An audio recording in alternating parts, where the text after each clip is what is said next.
Roxy Rath and the SDSU volleyball program reached new heights during her career in the late 1990s. Rath was the first Jackrabbit to ever earn All-America honors from the American Volleyball Coaches Association.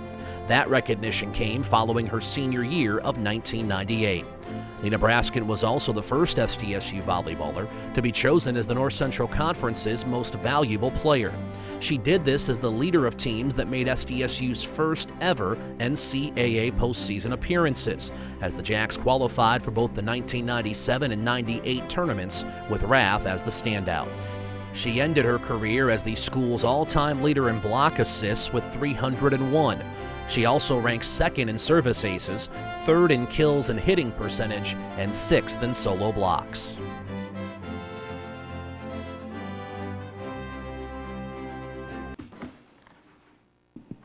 Sometimes volleyball players are tall. So I don't know if you've ever heard the saying that you just do it and then you ask for forgiveness. Well, I was told I only had 5 minutes to talk, so Justin, I'm sorry, and I hope you forgive me at the end of this, because there's no way in God's green earth that I can put all of my love for this college into 5 minutes. But Coach Byrne did a really good job of teaching us how to hustle, so I'm going to try to hustle through this, okay? First, let me begin by saying how honored I am to be joining these 5 other very well-deserving South Dakota State graduates for this honor. It's really, really cool to listen to your stories. My best friend has MS, and it's a silent disease, and I applaud you for doing that last night, and I wish I would have known about it because I would have been there. But yeah. I am humbled. What an honor it is to be part of this special day with you. I'd also like to give a shout out to all the other Hall of Fame members that are here today. And I am just still incredibly stunned that I'm part of this group. To start, I have a few special thank yous that I'd like to shout out. The first one is to my Heavenly Father. I love Jesus more than anything in the world, and I thank him today for all the blessings that he's bestowed upon me and everybody in this room. And I pray for a healthy and happy and beautiful day, and I pray for a win. It's okay to pray for wins. I'd like to thank the Hall of Fame committee. Big shout out to you. And Justin, thank you for a great day, and for all of your commitment to SDSU. I'd like to give a special shout out to Ellie. Ellie, where are you? Right back there. She did an awesome job I'm sure for everybody else too, but thank you for making this an awesome day for myself and my family. And Nicole, just a shout out to you, the current SDSU Jackrabbit volleyball coach right now. If you consider yourself, I'd like you to stand right now. If you consider yourself a lifelong booster or a lifelong Jackrabbit fan, can you stand? I'd like to see you in the room. And don't be shy, stand up, show us who you are.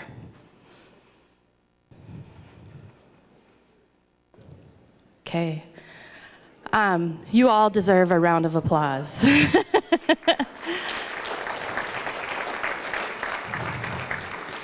One of my favorite things in college was to see the boosters and our fans in the stands. And I, too, would like to thank Keith and Sherry Jensen.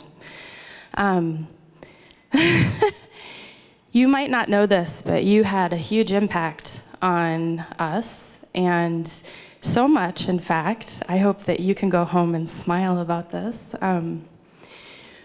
So Keith was he was the guy in the stands that would get excited after every single play, okay? So when he'd get excited, he'd stand up, he'd put his arms in the air, and he'd scream, and then he'd bring him down. And before our national tournament, Laura, right over there, and a couple other girls came and met Connie and I at the library, and they did a Keith dance. No joke.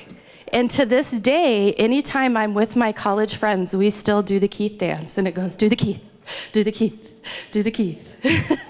Right? So if you could be inducted as a fan to the Jackrabbit Hall of Fame, I would. Justin, next year, okay? So 20-some years later, you are still in part of we go on a trip every year, and you're part of that trip every year, so thank you. I'd like to thank my family right over here, and I'm going to introduce them a little bit later, my friends and my teammates. And finally, I'd like to give a special shout out to my coach, Mary Byrne. Okay, gotta hustle here. I truly believe that to be great, you have to be surrounded by greatness. And I can say without a doubt that all my days spent on this campus were surrounded by amazing people. I'd like to introduce you quick just to a couple of my teammates and Coach Mary Byrne. Julie Hayden, formerly Julie Neihart, will always be Julie Neihart. Can you give a little shout out there? Connie Niederauer, formerly Connie Peterson, and then Coach Byrne. Coach, can you, yep, there we go, okay. So when Justin called to give me the news, I was being inducted into the Hall of Fame. I'm gonna be honest, it was very difficult for me to believe. I was like, wait, what? I didn't really believe it. And as I mentioned before, to be great, you have to be surrounded by great.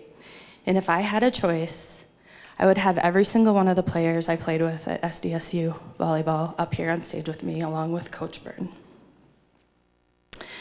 And then I read the press release, and I was like, wow, my stats were pretty darn good. I was surprised. And I had no idea, but there's two of the stats that I want to talk about real quick. Just talk a little bit of volleyball. Apparently, I am the career leader for block assists, okay? So I don't know if any of you know about volleyball, but a block assist is when two people are blocking at the same time. So Connie and Julie, Connie is a lefty, okay? And she was on my right side most of my career. And Connie was the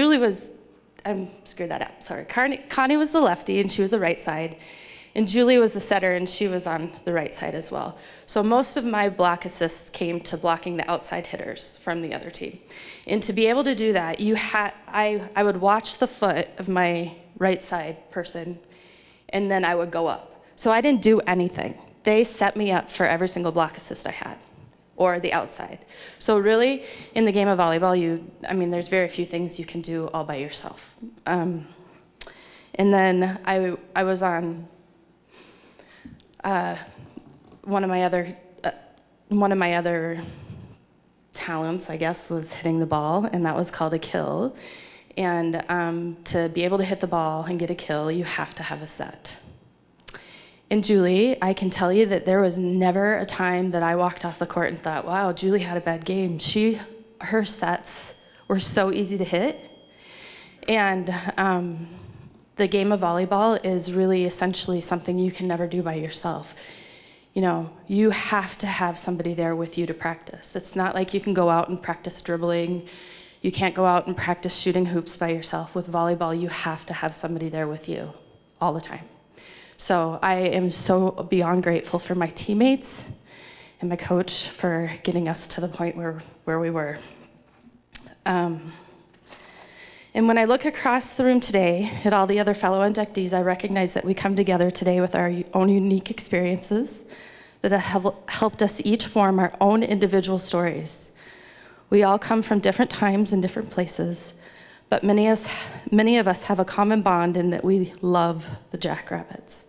Me, I love being a Jackrabbit. So much that my husband, Bobby, right over there,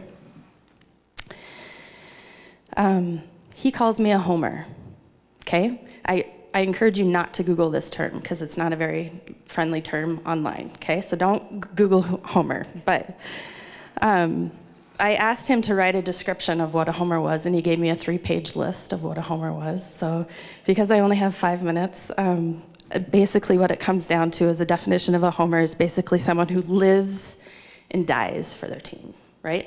Forever and ever. And I'm pretty sure that like 99.9% of us in here are homers. But I want to give you a few examples of ways that I'm a ridiculously crazy homer. My favorite holiday is Easter because I get to decorate with rabbits. My bathroom, I have a bathroom nicknamed the rabbit room because it has this beautiful blue wallpaper covered in rabbits on it. Last year at my son's track banquet, the head coach for the Blaine Bengals announced that there was a runner going to SDSU to run for South Dakota State, and I had two of my friends look at me and glare at me because they knew I was going to stand up and yell, "Go Jacks!" I didn't, I held back. But I literally had goosebumps when I heard that there was a student going to SDSU. I maybe have taught my kids to not like the bison.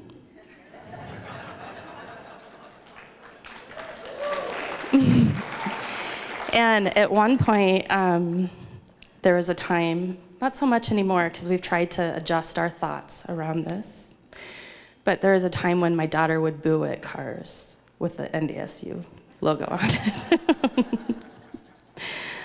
Last year, my son, as a sophomore, came home from school really kind of sheepishly excited. And he said, "Guess what, Mom?" And I said, "What?" And he goes, "I talked to my very first college coach today."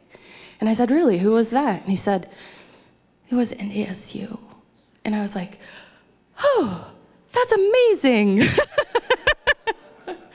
But then this year, follow that up a year, Will got a handwritten note from Coach Stig in the mail. And he showed it to me, and I asked him if I could read it out loud. And no joke, when I was reading it, I had tears rolling down my face. And my daughter looked at me and she said, "Mom, do you really want us to go to South Dakota State that badly?" And I said, "No, honey, I want you to make your own story, but you can see how much I love my story and how much I love being a jackrabbit," right? Is that what I said? Yeah. So Bobby's actually asked me before if this is a nature versus a nurture thing. Okay, so I'm just going to go back a tad bit in time. I grew up in Nebraska on a farm. My dad is a coach. He's one of the most winning basketball coaches in Nebraska. And he spent a lot of time with me in the gym and was an awesome influence on me as far as the athletic world. He taught me so much. Thank you, Dad. And my mom was an elementary music teacher, so I had the best of both worlds. So one of the things I was known for at South Dakota State was to jump higher after the play than during the play, and I for sure got that from my mom. And if you would ask her, she would say that I got all of my athletic ability from her. So, and growing up, my dad taught and coached for Trumbull, and we went to Harvard, and my mom would make this shirt for me that would be half Trumbull and half Harvard. But Ron and I, my brother and I, went to Harvard. And I can remember I was probably in second grade, and we went to Harvard, the Harvard-Trumbull basketball game, and Trumbull beat Harvard. And I went home as a second grader and cried myself to sleep. So maybe a little bit of nature there, right? And then fast forward to high school, I wasn't recruited by very many coaches at all. And then really the only person in Nebraska that recruited me was Coach Pettit from Nebraska, the University of Nebraska Cornhuskers. So I went to their volleyball camp. And after the camp, he pulled me in and he said, "Look, you're a great player, but you're not a Division I player at the time." He goes, "If you go Division II, you'll be an All-American and you'll play on a winning team." And he was the #1 coach in the nation, so I trusted his words. So the only other coach that recruited me called me all of the time, okay? And at the time, we didn't have caller ID and we didn't have cell phones, right? So every time I heard the phone ring, I thought, well, maybe it's a cute boy calling, right? Nope, it was always Coach Byrne. And she called and called and called, and I thought, why on God's green earth would I want to go to South Dakota to school? But she was persistent. And one day, she finally asked me, I think she probably got frustrated with me, and she said, "Well, if you could go anywhere, where would you go?" And I said, "Well, I'd go to Nebraska." And she goes, "Well, that makes sense. That's where I played. I played for Coach Pettit. I'd love to go to Nebraska again." And I said, "You went to Nebraska?" And she said, "Yep." And I said, "When can I come for a visit?" And then I came for a visit, and she It was an amazing experience. I fell in love with the campus the minute I got here, and my decision was made, just like that. But the one thing that she didn't tell me was that it was so cold here, right? It was awful my first freshman year. So I remember calling my parents and saying, I need a new coat. I drove to Sioux Falls to get a new coat, and guess what color of coat I got? Green. I got a green coat. So definitely not nature there, okay? So sometimes with success comes a lot of tragedy, and this is the moment, and then I'll end, this is the end of my speech finally. This is the moment that made me a homer, okay? My sophomore year, we found out that one of our fellow basketball teammates, Lisa Olson, that her brother and her dad had drowned in a hunting accident in October. And we all lived on first floor Young together. And Coach Byrne and Nancy Niebuhr, they taught us how to grow up. I can remember sitting in the hallway when we got the final news that it was confirmed that they were gone. And Nancy Niebuhr, Coach Niebuhr, and Coach Byrne were in the hallway with us. And on that day, we became more than student athletes. We became a family. And on that day, I became a forever Jackrabbit. And I love my best friends from college that are basketball players and volleyball players and students, everybody. But on that day, we realized that it was more. It was more than just being an athlete. It was more than the honors. It was more than the wins. It was about being a family and forever being a family. So, to answer my husband's questions, nature versus nurture, for sure, my experiences win, and it was nurture. And it was the nurture I got from all the loving people here at South Dakota State and the experiences I had. So a final thank you to everyone today, and what a great day to be a Jackrabbit. And I'm going to end with Justin's saying too, once a Jackrabbit, always a Jackrabbit.